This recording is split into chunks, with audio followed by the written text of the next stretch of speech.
Hello po sa inyong lahat mga ka-crypto. Ako po si Pinoy Crypto Trader at sa video na ito ay atin pong pag-uusapan ang tungkol dito kay Shiba Inu. Kung saan ang sabi po rito ay Shiba Inu team issues new warning to SHIB holders regarding emergence of new layer 2 solutions. Kaya yan, naglabas daw po ng isang bagong babala ang team ng Shiba Inu para sa mga SHIB holders. Ito po ay tungkol sa paglabas ng mga bagong layer 2 solutions. At ayan, bago po tayo magpatuloy ay nais ko lamang po munang bigyang linaw ang aking disclaimer kung saan ang nilalaman po ng video na ito ay hindi po ito isang financial advice. For education and information purposes lamang po ang layunin nito. Maliban po dito ay nais ko na rin pong magbigay babala na wala pong kahit anumang group chat ang Pinoy Crypto Trader. At ayan, ang sabi po rito ay Da Vinci, the admin of the Shibarium Telegram and Discord channels, has issued a critical warning to Shiba Inu community members as part of efforts to keep them safe. Kaya yan. Ito pong si Da Vinci ay siya po ang nagsisilbing administrator ng Shibarium Telegram at saka Discord channels. Ayan. Ang kanyang ginawa ay naglabas po siya ng panibagong warning. Ayan, at critical warning po ito. Ibig sabihin ay napakahalaga po nito na isang babala na kailangan po nating malaman, lalong-lalo na kung tayo ay nag-hold ng Shiba Inu tokens or kasali po tayo sa community ng SHIB. Ayan, ito po ay ang layunin po ng ni Da Vinci dito. Ayan, sa kanyang paglalabas ng kanyang critical warning dito para sa atin ay para tayo po ay mapangalagaan. Ayan, para tayo ay maging ligtas. Ayan. Or ligtas po nating ayan, hindi po tayo magpapaloko sa iba kasi ayan, alam naman po natin na talamak pa rin ang mga scammers, mga bad actors na gusto yung kanilang pakay ay nakawin yung ating mga crypto or digital assets. Ayan, the team of members took to the Shibarium Discord channel to alert SHIB holders about the emergence of new layer 2 solutions that claim to be affiliated with Shiba Inu. Ayan po yung babala dito ni Ginoong Da Vinci. Meron daw pong lumalabas na bagong layer 2 solutions. At ang layer 2 solutions daw po na ito ay meron daw po itong connection or kaugnayan dito kay Shiba Inu. Pero ang katotohanan ay wala po. Yan, wala pong kaugnayan ang Shiba Inu sa kahit anumang bagong layer 2 solutions. Tanging si Shibarium lamang po yung gamit ng Shiba Inu na layer 2. Da Vinci said such a move is a phenomenon that has been around for a while in the Shiba Inu ecosystem. He recounted how certain decentralized exchanges like Bonerium, Dogpad, and Shiba Chain also adopted a similar pattern in the past. Kaya yan, meron din pong ibang mga gaya-gaya or gumagawa po sila ng kopya dito sa ecosystem, mga projects ng Shiba Inu ecosystem. Pero ayan, maski meron silang mga pangalan na kahawig sa mga projects dito sa ecosystem ni Shiba Inu, ay wala po talaga silang kaugnayan kay Shiba Inu. Ayan. However, these illicit decentralized exchanges have since vanished, with the male factors behind the projects resorting to rebranding attempts and potential scams. Kaya ayan, yung mga ito ay naglaho na rin. Hindi po sila tumatagal kasi malinaw naman ang mga ito ay talagang ginawa lamang para makapang-scam. Yan, or makapang biktima ng mga holders or investor ng Shiba Inu, kung saan ay iisipin nila na malamang ay merong connection ang mga ito kay Shiba Inu kasi kung titignan natin yung kanilang pangalan ay mukhang yan nga, parang connected yung kanilang pangalan, pero yung katotohanan pala ay wala silang connection.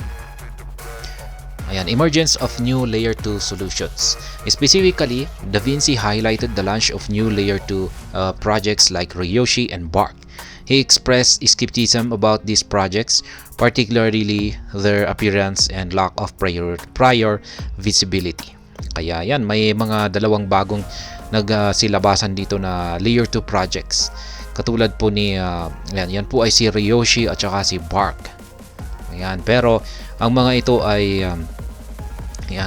napaka-skeptic po si Ginoong Da Vinci pagdating sa dalawang layer 2 projects na ito. At mukhang yung kanilang yung biglaang paglabas at yung kulang sa kanilang visibility or yung parang pagpapakilala sa mga layer 2 projects na ito ay nagdudulot po ito ng malaking pagdududa. Ayan, consequently, he warned Shiba Inu community members to exercise caution and conduct due diligence before interacting with these projects. Make your own informed decisions and conduct thorough research, but exercise caution in this rapidly changing landscape, he added. Yan ang aktual na sinabi po ni Ginoong Da Vinci. Yan, kailangan po nating bago natin gamitin or magkaroon ng engagement sa mga projects na ito ay kailangan po nating magsagawa ng ating mga sariling pagre-research or pagsasaliksik. Ayan. Notably, Da Vinci's latest warning was shared on the X platform by Shiba Inu ecosystem team member Ragnar Sheep. Ayan, warning. Ito po yung linabas na warning ni Ginoong Ragnar Sheep. Please take this reminder seriously or choose to ignore it. But I believe it's crucial to note that the recent appearance of layer 2 solutions for SHIB isn't a new phenomenon. Various projects including DEX like Dogpad, Bornroom, and Shiba Chain have already vanished after often resorting to rebranding attempts and potential scams. The emergence of new layer 2 projects like Ryoshi or Bark seemingly out of nowhere adds to my skepticism. Make your own informed decision and conduct thorough research, but exercise caution in this rapidly changing landscape. Kaya yan po yung sinabi ni Ginoong Da Vinci.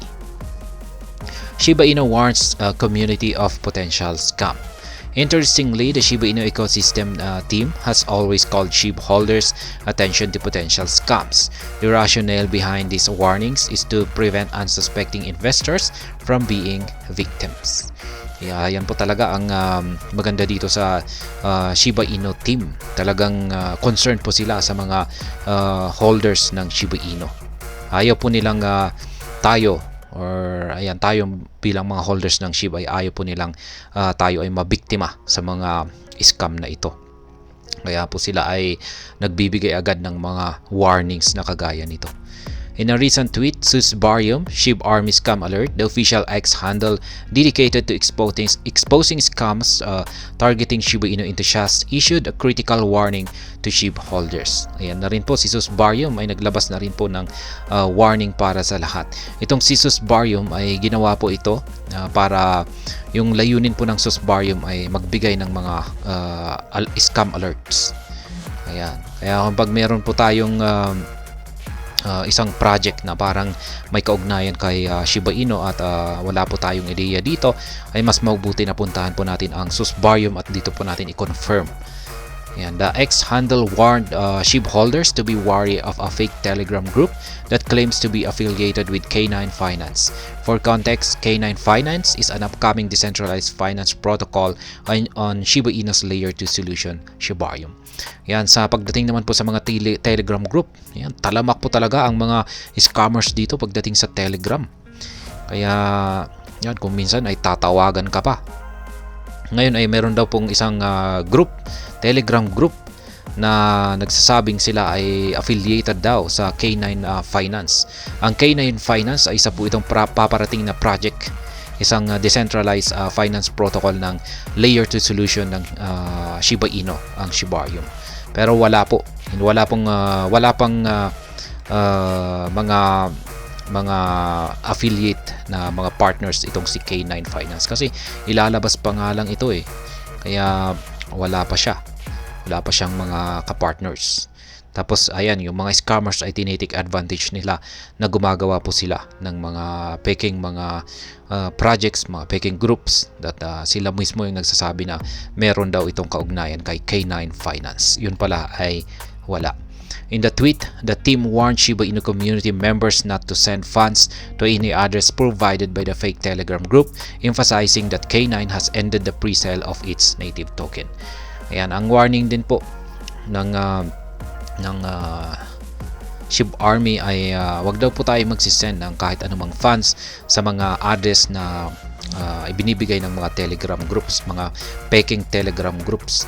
Kasi ang K9 Finance ay tapos na po, nagtapos na yung kanilang pre-sale sa kanilang native token. Ayan. Sabi dito ng SHIB Army Scam Alert ay SHIB Army, beware of fake K9 Finance Telegram groups. Don't send any funds to any address. Also be aware that the pre-sale is ended. Always contact us in the official Shibarium Discord Telegram. We will confirm for you. Please find the official K9 Finance Telegram below. Ayan. Scam, not the real K9 Finance. At ayan po ulit yung tungkol sa balitang ito. Para po sa lahat ito na mag-ingat po tayo sa mga lumalabas na mga projects, yan, maging sa mga social medias, lalong-lalo na sa mga sa Telegram groups na nagsasabing meron po silang kaugnayan dito sa mga projects ng Shiba Inu ecosystem.